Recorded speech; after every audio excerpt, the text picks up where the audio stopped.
Bonjour les rôlistes, je m'appelle Bruno et je suis un vieux gamer. Ouais, je vous avais déjà parlé de Rift sur le système.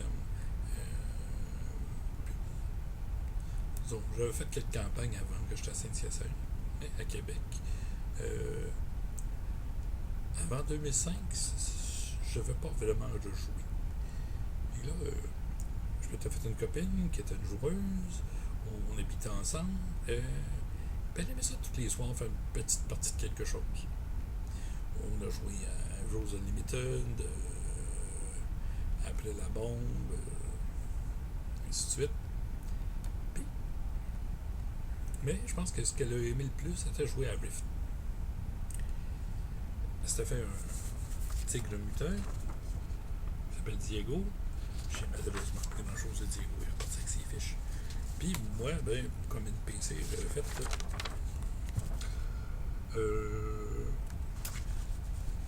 C'est une espèce d'épaulard garou Rift Undersea. C'est un homme et un épaulard qui ont été combinés magiquement par le Seigneur des Profondeurs. Ils ont toute une race de ça. Il y a des dauphins, il y a des baleines. Lui, dans son cas particulier, le grand océan l'intéressait pas. Il était curieux sur la terre ferme. Puis il voulait connaître plus qu'est-ce qui se passait là. Ce qui n'est pas évident quand tu peux juste être 2 joueurs par jour par niveau en forme humaine. Donc, de s'en rencontrer, ça me permettait d'aider dans certaines situations Diego. Mais la plupart du temps, j'étais passif et j'utilisais mes autres pouvoirs psy et magiques pour l'aider à distance. C'est probablement un des NPC les plus forts que j'ai jamais fait avec Rift. Diego était très fort. J'ai une petite coche au-dessus. Je parle vraiment de force physique. Est-ce qu'on est capable d'élever? On a rencontré d'autres personnages dans la campagne et une petite idée. C'est un ingénieur Trimador qui est une race, un extraterrestre mécanicien. Diego, homme tigre, n'est pas un lycanthrope. Diego est un mutant créé par les laboratoires de Lone Star qui font de la manipulation génétique pour le compte de la coalition. Et normalement, il crée les Dog Boys qui sont des traqueurs du supernaturel. Ils sont servis des comportements de fidélité et de protecteur du chien et l'habilité naturelle de certaines créatures pour détecter le supernaturel. Sauf qu'un chien, c'est limite en combat. La coalition a essayé de créer des ours qui sont quand même proches des chiens, qui ont donné ils sont capables de les rendre fidèles à l'humain. Mais jusqu'à une certaine limite, puis ils ont un comportement plus solitaire que les Dog Boys, fait qu'ils résistent un peu à travailler en équipe. Puis ils sont moins bons pour détecter le supernaturel un peu. Le côté physique sont plus forts. C'est qu'ils ont été. Mais il y a des grosses limitations pareilles avec l'ours. C'est qu'ils ont été dans les félins. C'est là qu'ils ont créé les Killcats, les grands félins tueurs, les tigres, les jaguars, les lions, pour en faire des mutants de combat. Ils peuvent collaborer avec les Dog Boys, mais ils sont capables de se traquer seuls. Quand je dis traquer, c'est chasser discrètement pour éliminer en solo la cible. Puis contrairement au Dog Boy, le Killcat fait des attaques méga dommages. Fait que, ça en fait des très dangereux, mes petits amis. Oui. Pourquoi j'avais le Trimador, c'est eux, cette race extraterrestre-là, aucune habilité magique, fait que ça enclenche pas le premier réflexe de Diego. Même s'il n'a pas été éduqué par la coalition, c'est un deuxième génération. Ses parents sont enfuis. Fait que lui, il a une classe de chasseur de tête, qui est dont les Headhunter. C'est un peu le mercenaire généraliste. Diego, à un moment donné, a perdu un bras en combat, puis il a été remplacé par un biosystème. Ce qui le fait encore plus proche d'un Headhunter normal, qui normalement a je pourrais dire, des membres artificiels, mais disons, Alexandra n'aimait pas trop l'idée de pouvoir être 100% naturel. Ce qui fait quand même une certaine mentalité. Okay. Mais le mécanicien, il est pour faire de l'équipement adapté à notre ami, parce que ses jambes ne sont pas tout à fait celles d'un humain. Il est plus gros qu'un humain. Capable de porter d'équipements plus solides, mais aussi, par exemple, s'il portait un exosquelette qui boosterait la force, absolument, ça ne booste pas la force aussi fort que ce qui est lui. C'est qu'il briserait les mécanismes plutôt que de s'en servir pour l'aider. C'est qu'il faut que ce soit modifié pour vraiment adapter. À pas scraper ce truc, si vous voulez. C'est un peu l'équivalent de imaginer Hulk dans une armure de Iron Man ou Captain America. Quand t'es trop fort pour être dans ce que t'es, tu veux déstabiliser ce que tu portes. Ouais. Modifier même les armes pour aller avec les mains plus grosses et maladroites de Diego, parce que Diego avait des griffes rétractables, fait que ça fait qu'il avait le bout des doigts un petit peu plus gros. Puis certains pitons qui avaient de la misère. Juste des petits détails. T'sais. Mais, bon Dieu,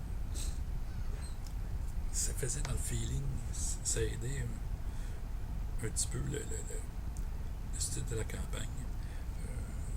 On jouait dans une zone qui était entre, je me trompe pas, le Texas puis l'Alabama, dans le sud du Mississippi. C'est une zone que même si la coalition déclare que c'est leur territoire, c'est les bandits de Pecos qui contrôlent la région. Ce qui est je pourrais dire, une série de gangs nomades à la Mad Max, mais remplis des lions, d'orques, puis de mutants, puis ainsi de suite, qui se font des guerres intestines entre eux autres.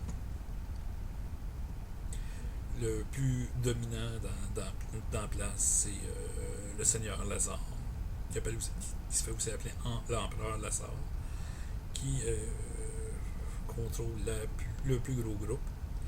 Même seulement, ils sont divisés en plusieurs sous-groupes. C'est que si tu vois une gang arriver, puis tu dis, oh, vous êtes capable d'aider avec, puis ils portent le flag de Lazare, ils pourraient avoir du trouble à long terme. Si les autres.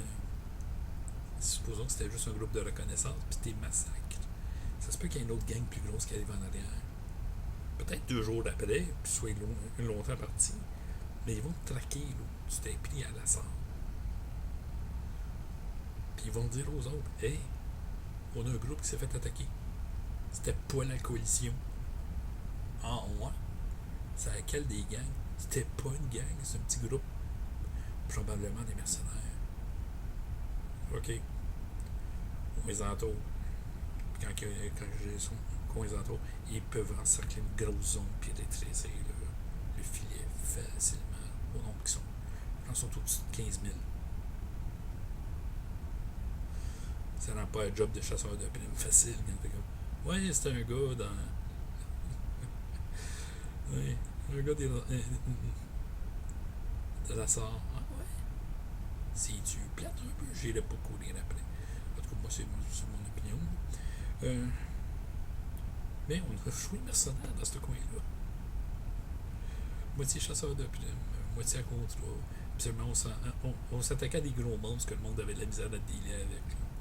Pour donner un exemple, il y avait une tortue géante carnivore. Quand je dis géante, là, sa carapace s'appelait elle a servi de toit pour un magasin d'armes.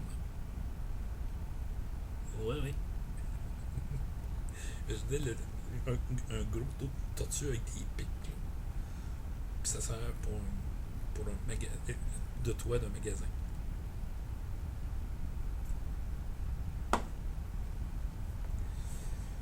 C'est. C'est Rift. Ouais. Ouais, on s'est bien amusés pareil toutes les deux avec cette histoire-là. J'ai essayé de créer une narrative autour de nos aventures. On trouve des arsenals à récupérer un peu partout. Ouais. Et Alexandra fait un petit peu de déficit d'attention. Qu'à un moment donné, on a changé de focus tout simplement. Il n'a pas empêché de garder une affection particulière pour son personnage. Elle s'en est créé un autre. Je pense que c'est surtout l'histoire du bro qui l'a gêné. Mais elle s'est fait un lot 8 ans. Celui-là, d'après la montre, puis éventuellement, il s'est retrouvé à Rift. C'est ça qui est merveilleux de Palladium. Oui. C'est.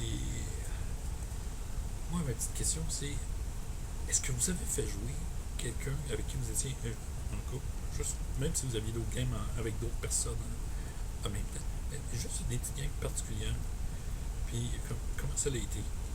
Je connais des maîtres de jeu qui refusent de faire jouer les blondes de quelqu'un dans une partie, même si c'est log. Parce qu'ils ont peur que des conflits domestiques embarquent dans le game. Et, puis oui, ça aurait été facile que ça puisse se faire. Sauf que jouer juste à deux, ça livre, on est capable de couper. Il y a de quoi, puis ça n'a pas rapport à ce qui se passe là. On met la game de côté pour dealer avec ça. Okay. On ne fera pas perdre le temps des autres. Ma question, c'est est-ce que vous avez fait jouer à vos copains ou vos copines ou à votre coloc des games solo? Puis là, dans un cas comme celui-là, est-ce qu'un NPC faire valoir devient plus important?